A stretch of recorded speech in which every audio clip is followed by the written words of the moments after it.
பிறகு மாங்கல்ய தாரணமானதாகும். மாங்கல்ய தாரணம் ஆன பிறகு அங்க பூர்ணாபதி, இங்க தீபாராதனை, அந்த தீர்த்த புரோக்ஷனம் பண்ண பிறகு சோடசோபச்சாரண தீபாராதனை. மாங்கல்ய தாரணம் ஆன பிறகு எல்லாரும் எழுந்திருக்க வேண்டாம், எல்லாரும் எழுந்து நின்று தரிசனம் பண்ணணும் அப்படிங்கிற மாதிரி நினைக்க வேண்டாம். எல்லாரும் உட்கார்ந்து பண்ணலாம், உட்கார்ந்து தரிசனம் பண்ணுவோம். சுவாமி உங்களுக்கெல்லாம் சகல விதமான சௌபாகியங்களை தருவார்னு சொல்லி பிரார்த்தனை பண்ணி இப்போது ராஜபுஷ்பமானது 3 முறை சமர்ப்பணம் பண்ணுவோம். இச்சா சக்தி, ஞான சக்தி, கிரியாசக்தி.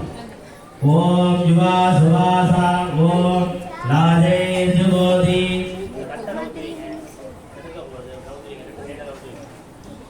லாஜே ஜுகோதி ஆதித்யானாம் வாஜேதத்ரூபம் யல்லாஜா யல்லாஜே ஜுகோதி ஆதித்யானேவ ப்ரீணாதி.